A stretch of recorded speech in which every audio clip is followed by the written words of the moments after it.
অনেক সময় আমরা কাবিরা গুনাহ গানের ভিতরে করে ফেলেছি, টের পাই নাই। বেশি নয়, দুই একটা মানে ইসলামিক গান, তার ভিতরেও শিরিক আছে, দেখি আপনারা ধরতে পারছেন কিনা। একটা গান বলি, ইসলামিক গান, গানের ভিতরে এভাবে বলছেন, আমারি মনের মাঝে পেয়েছি যে বেদনা, জানি মুহাম্মদ শাহে মদিনা, শাহে মদিনা। এই গানটার ভিতরে শিরিক আছে। কে ধরতে পারছেন? এই কিছু মানুষ ধরতে পেরেছে, আপনারা কিন্তু ধরতে পারেন নাই। গানের ভিতরে শিরিক আছে কেমনে? আচ্ছা বলুন তো, অন্তরের খবর কে জানেন? আর কেউ জানেন? ইন্নাল্লাহা আলিমুম বিযাতিস সুদূর, অন্তর্যামী হলেন আল্লাহ সুবহানাহু ওয়া তাআলা। কিন্তু গানের ভিতরে কাকে বানানো হইল? আমারই মনের মাঝে পেয়েছি যে বেদনা, জানে মুহাম্মদ শাহে মদিনা। মুহাম্মদ সাল্লাল্লাহু আলাইহি ওয়াসাল্লাম কি মনের ব্যথা জানেন? আপনারা জানেন, নবী সাল্লাল্লাহু আলাইহি ওয়াসাল্লামের কাছে একদল বেঈমান কাফের মুনাফিক এসে বলল, ইয়া রাসূলুল্লাহ, আমরা ইসলাম গ্রহণ করেছি, আমাদের গ্রামের সবাই মুসলমান হয়ে গিয়েছে, তো ওদেরকে দিন শিখানো দরকার। আপনার এই আলেম ওলামা সাহাবা যারা আছেন, কোরআনের ওস্তাদ যারা আছে, তাদের কাউকে দেন, আমরা এলাকাতে নিয়ে গিয়ে তাদের কাছ থেকে দিন শিখবো। নবী সাল্লাল্লাহু আলাইহি ওয়াসাল্লাম মনের খবর জানতেন না, কথায় বিশ্বাস করে। একবার দুইটা ঘটনা ঘটেছিল।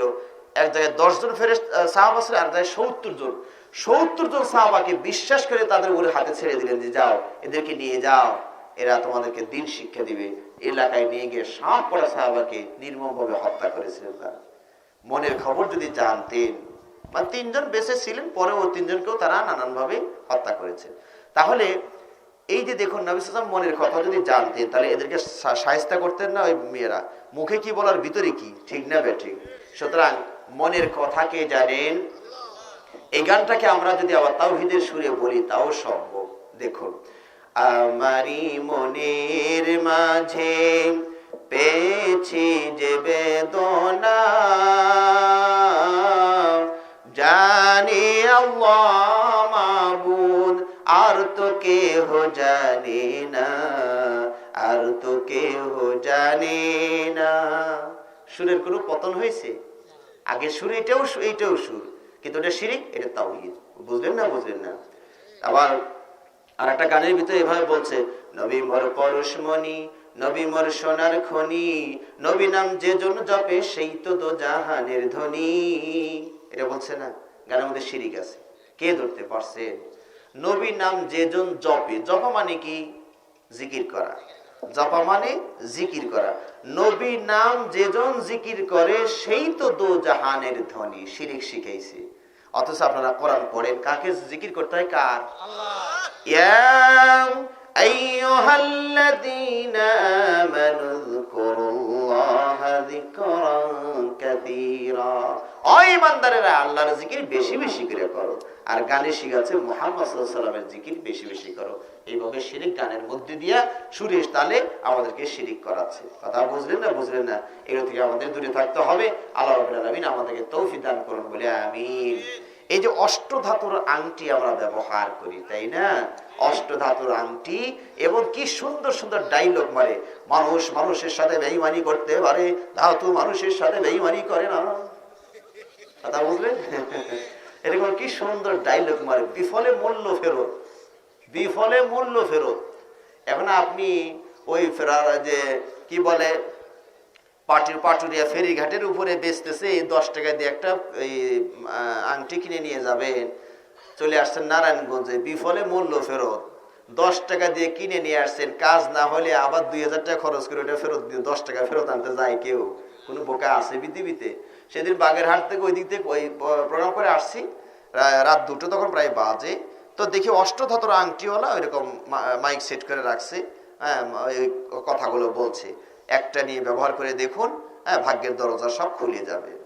আমি গাড়ি থেকে দরজা মাথাটা বের করে দেখি যে অনেকগুলো আংটি নিয়ে এসে বসে আছে।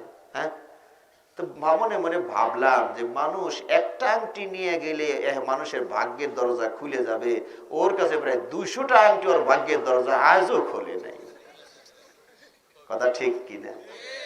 হ্যাঁ, এবং রাত 2টোর সময় যে সময় মানুষ গাড়ির ভিতরে ঘুমাচ্ছে, ও ওই জায়গায় চিল্লাইতেছে, ওর ভাগ্যের দরজা আজও খুললো না। হ্যাঁ, মানুষ গণককে বিশ্বাস করে, ঠিক কিনা? গণককে বিশ্বাস করে, এটা হইলো সব শিরকি বিশ্বাস। হ্যাঁ, গণক ভবিষ্যৎ জানার মালিক কে? আল্লাহ। কেউ বলে দিতে পারবে না ভবিষ্যৎ, এটা আল্লাহ ছাড়া কেউ জানে না। একবার এক গণক বাড়ির পাশ দিয়ে যাচ্ছিল, এক যুবক ডাকছে, ভাই মানে হাত গণনা গোনা পড়ে বলে দিবা, ভাগ্যে কি আছে না আছে সব বলে দিবে। মোড়াতে বসতে দিয়ে পটাং করে একটা গালে থাপ্পড় দিয়ে দিয়েছে। গণকে কয়, বাবা আমি ভাবছি যে গোনা পড়া করে আমার 2 কেজি চাউল দিবা, তুমি আমার মারটাই দিলা। তার যুবক কয়, মিয়া তুমি আমার ভাগ্য গণনা পড়া করে দিবে, আমার বিপদ আপদ কোথায় আছে না আছে তুমি আমারে বলে দিয়ে যাবা। সকালবেলা বের হওয়ার সময় নিজের হাতটা একটু গোনা পড়ে করে আসা লাগে না যে ওই জায়গায় গেলে থাপ্পড় খাওয়া লাগবে আমার? কথা বুঝলেন না? বুঝলেন না? টিয়া পাখিকেও মানুষ বিশ্বাস করছে গো, টিয়া পাখিকে বিশ্বাস করে। ঢাকাতে দেখেছেন টিয়া পাখি, টিয়া পাখিওয়ালা এতগুলো খাম নিয়ে বসে আছে, 50 টাকা 20 টাকা দিবেন, একটা খাম উঠিয়ে দিবে, পরে শুনে কপাল ভালোই আছে। আমি বলি কিছুক্ষণ পরে আপনি আবার গিয়ে আবার 50 টাকা দিয়ে আবার উঠান, দেখা যায় নিচে নামাইছে। টিয়া পাখি কি মনে রাখছে যে ওই বাটে আবার আইছে? কথা বুঝলেন না? বুঝলেন না? টিয়া পাখির নিজের ভাগ্য বুঝতে না পারি তো এই এর হাতে ধরা খাইছে, ঠিক না বেঠিক? টিয়া পাখি কি এর সাথে এমনি চুক্তি করছে না, বিপদে পড়ে চুক্তি, মানে ফাঁদে পড়ে গেছে টিয়া পাখি, তাই না? টিয়া পাখি নিজে ফাঁদে পড়ছে। এই যে এই লোকটার, যে টিয়া পাখি নিজের ভাগ্য বুঝতে না পেরে এর হাতে ফাঁদে পড়ছে, পরে পাখা টাকা সব তুলে দিয়েছে। আর কি কয়, ভাই আমি তোর কাম করি তুই আমার কাম কর, আমি তোর খাম তুলি তুই আমার কাম কর, মানে খাওয়া দিস, তোর খামটা আমি তুলে দিবনি। মানুষ ঈমান আকীদা এভাবে নষ্ট করা হচ্ছে, আমরা বোঝার চেষ্টা করি এবং শিরক নামক কাবিরা গুনাহ থেকে নিজেকে মুক্ত করি। আল্লাহ আমাদের সবাইকে তৌফিক দান করে বলে আমিন। আর একটি কাবিরা গুনাহ আমাদের সমাজের মধ্যে আছে, সেটা হলো বিদআত। আমাদের 11:30টার মধ্যে এই আলোচনা শেষ করতে হবে। এই বিদআত সমাজকে ছেয়ে ফেলেছে। এবং ভাইরা, বিদআত অত্যন্ত কঠিন জিনিস। কঠিন মানে কি? নামাজি মানুষদের মাঝেই বিদআতি বেশি হয়, ঠিক না বেঠিক? যারা নামাজ পড়ে না তাদের কথা নাই, বাদই দিলেন। যারা সালাত পড়ছে তাদের মধ্যে বিদআতি আছে না নাই? আছে। কেমনে বুঝলাম? হাদিসটা স্মরণ করুন, বোঝা যাবে। আল্লাহ নবী সাল্লাল্লাহু আলাইহি ওয়াসাল্লাম বলছেন যে কিয়ামতের ময়দানে হাউজে কাউসারের পানি পান করাবেন নবী সাল্লাল্লাহু আলাইহি ওয়াসাল্লাম তার উম্মতদেরকে। চিনবেন কি করে? বলুন তো কি করে চিনবেন? আমাদেরকেও তো চিনবেন, পানি খাওয়াবেন ইনশাআল্লাহ। চিনবেন কি করে? ওযুর অঙ্গ প্রত্যঙ্গ ধোয়া। কথা বুঝলেন না? বুঝলেন না? আল্লাহ নবী সাল্লাল্লাহু আলাইহি ওয়াসাল্লাম পানি নিয়ে হাউজে কাউসারের কাছে অবস্থান করছেন। একদল উম্মত আসলেন, আর সঙ্গে সঙ্গে পর্দা পড়ে গেল। আল্লাহ নবী সাল্লাল্লাহু আলাইহি ওয়াসাল্লাম আবেদন শুরু করলেন আল্লাহর কাছে, আল্লাহ এটা তো আমার উম্মত। এইগুলো যে নবীর উম্মত সাল্লাল্লাহু আলাইহি ওয়াসাল্লাম, তা তিনি কেমনে বুঝলেন? বলুন, আমার কথা মনে বুঝতেছেন না আপনারা? হাউজে কাউসারে পানি পান করার জন্য একদল উম্মত আসলেন। নবী সাল্লাল্লাহু আলাইহি ওয়াসাল্লাম তাদেরকে চিনতেও পারলেন যে এরা আমার উম্মত। কি দেখে চিনলেন? অজুর অঙ্গ প্রত্যঙ্গ। তাহলে এই লোকগুলো অজু করেছে, এটা তো বোঝা যাচ্ছে হাদিসের কথা তো। কিন্তু হাউজে কাউসার কাছে আসতে পারলো না, তার আগেই তাদের মাঝে একটা পার্টিশন হয়ে গেল, পর্দা পড়ে গেল। নবী সাল্লাল্লাহু আলাইহি ওয়াসাল্লাম আল্লাহর কাছে আবেদন করলেন, ইয়া আল্লাহ এরা তো আমার উম্মত, তাদের অজুর অঙ্গ প্রত্যঙ্গ ঝলমল করছে, ওদেরকে আসতে দিন। আল্লাহ রাব্বুল আলামিন তখন বলবেন যে নবী আপনি জানেন না, মাযা আহদাসু বা'দাক, আপনি চলে আসার পরে তারা কত নতুন কিছু ঢুকাইছে শরীয়তের মধ্যে।